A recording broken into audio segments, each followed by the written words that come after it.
¿Dónde estamos parados después de lo que pasó en Qatar y hacia dónde vamos con esta selección y con el nuevo técnico? Ya lo decía Hugo, muy buen inicio, porque te voy a decir una cosa, cuando estás dentro de un vestidor, tú como jugador estás en competencia, tú tienes una relación estrecha con el entrenador, con tus propios compañeros, tu complicidad directa, y de pronto él dice y expresa que se siente como un poco esa incertidumbre de la comunicación y de las tomas de decisiones. Para mí creo que llega tarde esta declaración, no sé si por miedo, no sé si por incertidumbre, no sé si porque ahora sí está permitido hablar.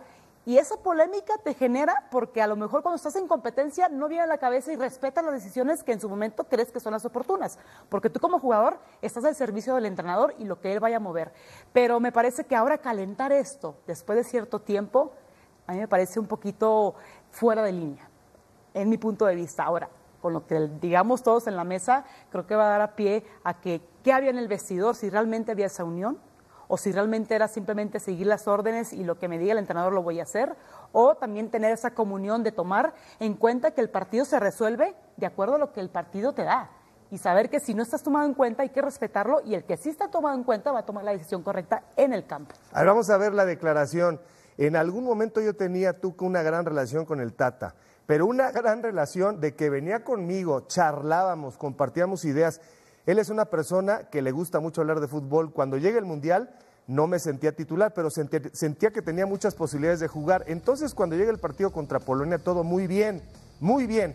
Y cuando llega el partido de Argentina, haz de cuenta que yo era alguien extraño, como si nunca me hubiera visto jugar. Y todos sabemos lo que pasó en ese partido con Edson y lo que pasó en ese partido con el planteamiento de Martino y el resultado final contra Argentina. ¿Se podía jugar de otra manera con esa materia prima? ¿Hubieras jugado de otra manera o era la forma de aspirar a un resultado histórico? Porque contra todo pronóstico, el potencial de Argentina contra el nuestro, nada que ver. Voy a una frase tuya, como es el lunes con el periódico bajo el brazo, ¿verdad? Sí, ya con el periódico ahí al día sí, siguiente. Hay muchas cosas que podamos decir y todo esto. O sea, dice, parecía que no sabía que yo cómo jugaba. Yo creo que ahí lo único que es que a lo mejor no me peló ya. Pero los entrenadores de selección, imagínate, si uno en un equipo tiene presión muy grande, o sea, de selecciones tiene, y muchas veces uno está metido en su cabeza una cosa y a lo mejor no saluda a un jugador o todo, pero son cosas normales, ¿me entiende? Ahora, que podría jugarse de otra forma, yo creo que podríamos decir mínimo 5. Si juegas más expuesto, si juegas a... Pero él decidió esta, Javier. Sí. Pero son dos cosas distintas. Sí. Una es el planteamiento táctico, claro, lo que estás pensando tú como entrenador, porque tú lo acabas de decir, el entrenador tiene muchas presiones, si en un club lo tienes, en una selección me imagino que es mayor, pero esa es una cosa. Y la otra es lo emocional. Si tu materia prima se siente con incertidumbre, de pronto lo tomas en cuenta, vamos al cafecito, platicamos, y luego de pronto al día siguiente ni sé ni cómo te llamas y no me interesa, y lo borras, entonces, ¿qué comunión y qué cohesión de grupo hay? Yo conozco varios entrenadores que así hacen. Pero, ¿y da fruto? Varios. ¿Da fruto eso? No, Es una pregunta retórica de decir, pues, bueno, ¿da fruto? Yo, y voy a poder decir, Marcelo Bielsa, a él no le gusta interactuar con los jugadores. Punto. O sea, y yo conozco otros que platican 2 horas contigo, al día siguiente no te saluda, no te pela. O sea, es la verdad. Pero no hay tú pasaste por selección. Bueno, Hugo, te voy a dar la palabra. Ricardo, antes sí. que pase, tu Mario. Introducción es perfecta. Muchas gracias, Tuca. Yo, sobre todo porque... Ahí hablar es de veras la verdad. Porque yo me acuerdo de la expulsión, perdone, porque luego los jugadores se ofenden. ¿En qué momento se hizo expulsar Rafa Márquez en un mundial? Claro. ¿En qué momento Javier Aguirre en un mundial? ¿En qué momento Luis García en un mundial?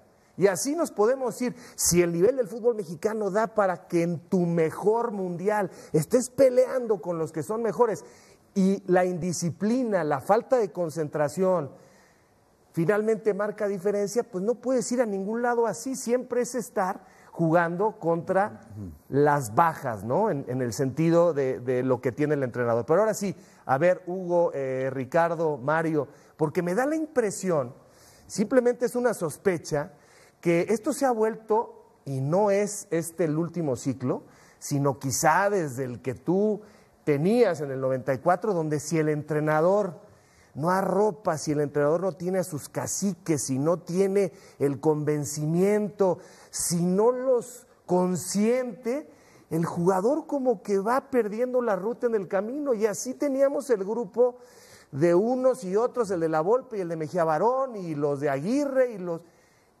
Y dice el Tuca, a Bielsa le vale un soberano cacahuate generar esos vínculos. Tú pasaste por todas, como director técnico, como jugador histórico de selección, en muchas décadas, en diferentes décadas. ¿Cómo ves el fenómeno y por qué lo dice ahora Edson? ¿Es fuera de tiempo? ¿Es falta de valentía? ¿Te lo callas para siempre? ¿Lo dices en qué momento? ¿Cuándo dijiste tú o empezaste a hablar de los cambios en el 94? Bueno, primero felicitarte por el editorial, que estuvo muy bueno. Gracias, Hugo. Y lo otro es, por ejemplo, tú comentas que cada entrenador tiene su forma de ser, su carácter, su manera del diálogo, interactuar con los jugadores. Sería interesante preguntarle a los jugadores que uno ha dirigido, qué le parece el entrenador anterior que le dirigió, qué le parece la personalidad, el estilo y la forma y cómo jugó mejor. Entonces hay jugadores que estuvieron con La Volpe, hay jugadores que estuvieron con Tuca, hay jugadores que estuvieron con Bielsa, hay jugadores que estuvieron con Mejía Barón, hay jugadores que estuvieron conmigo. Entonces sería interesante hablar o que les preguntaran qué tal. Ahora, lo de las declaraciones de Edson Álvarez, estoy de acuerdo que los jugadores nunca van a hablar mientras están dentro de una concentración y previo a un campeonato o previo a cualquier tipo de competición mundial en este caso. Nunca. Y no pueden decir nada. Ajo y agua. Ya saben lo que significa ajo y agua. A joderse y aguantarse. De esa manera, pues uno dice, tiene toda la razón. Los que sí tenemos la oportunidad de comentarlo somos los que estamos fuera. Y yo fui uno de los que dije que el Tata Martino, 3 meses antes o 4 meses antes, que yo sugiero para que en Qatar esté mejor, echar al Tata, o sea, va para abajo. Es una clara evidencia de fracaso, que no va a pasar nada. Ver el ambiente, intuir, y nosotros que tenemos esa intuición, sabíamos que en lugar que iba para arriba, iba para abajo. Entonces hay que tener la decisión y el valor los directivos, de cambiar al técnico en ese momento. No lo hicieron porque es extranjero el técnico. Si fuera mexicano, lo hubieran hecho. Y eso siempre va a molestar. Bueno, a ver, qué tema tan interesante, Ricardo, Mario, porque la gente se cuestiona ya en este momento si los 11 que coloca el Tata Martino son los 11 mejores, independientemente de que tienen que ser los mejores para lo que estás planteando, para lo que estás buscando, porque si buscas un juego atrevido, abierto, pues es distinto los delanteros que puedes colocar, los volantes. Pero para como le planteó el juego a Argentina, pregunta número 1, ¿era nuestra máxima posibilidad para ti, tomando en cuenta cómo juega Argentina, Messi y compañía, favoritos para ser campeones del mundo? O sea, ¿resistió Martino en base a la inteligencia de un planteamiento táctico que era lo máximo que podías hacer? Y luego los 11 que colocó, ¿qué te parece? A ver, yo te voy a hablar desde mi trinchera, ¿Sí? Y primero voy a hablar del primer tema y después te contesto Sí. esta. Número 1, esto no es un equipo, es una selección.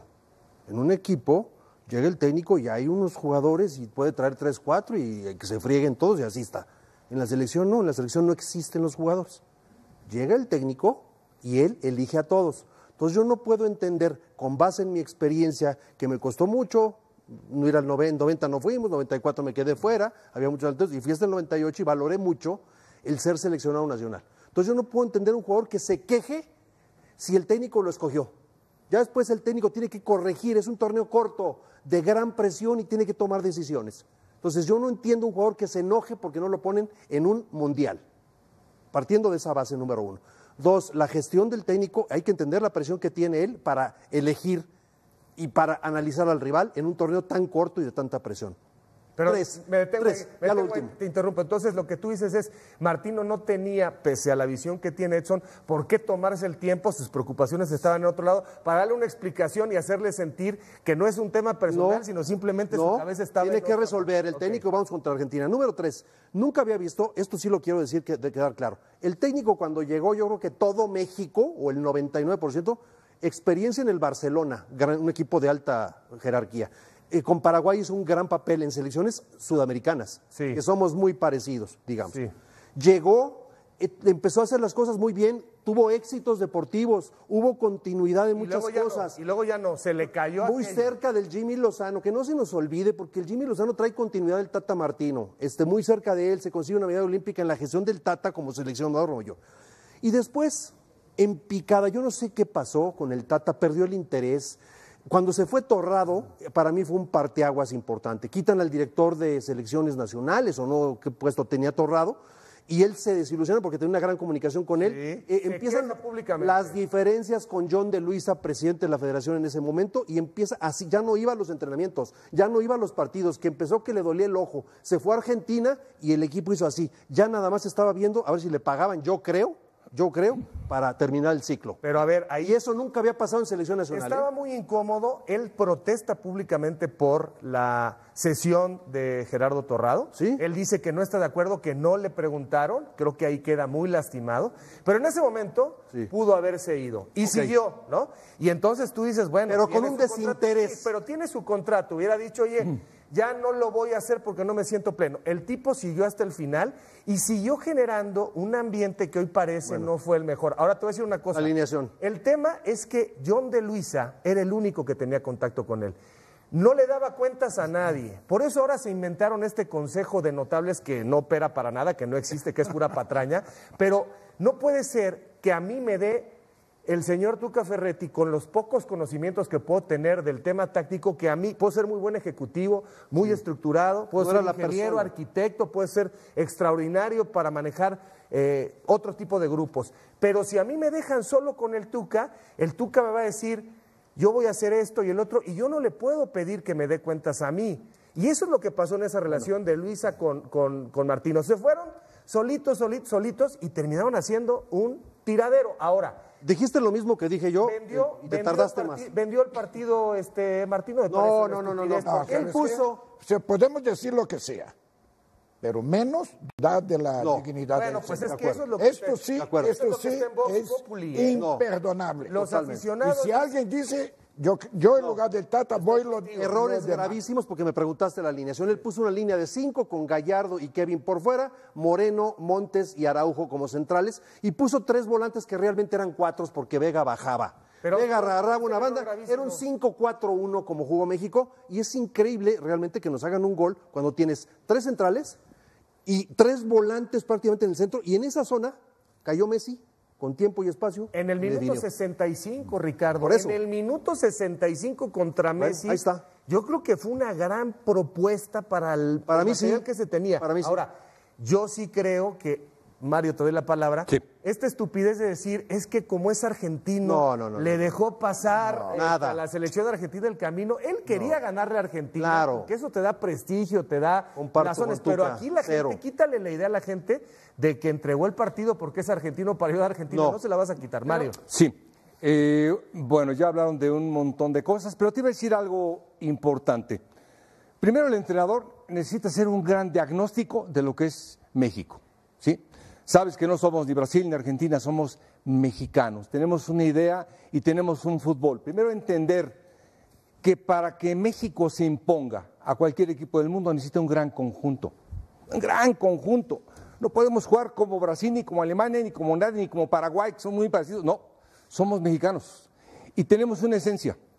Y tenemos que diagnosticar cuál es el sistema en donde tiene ventaja México.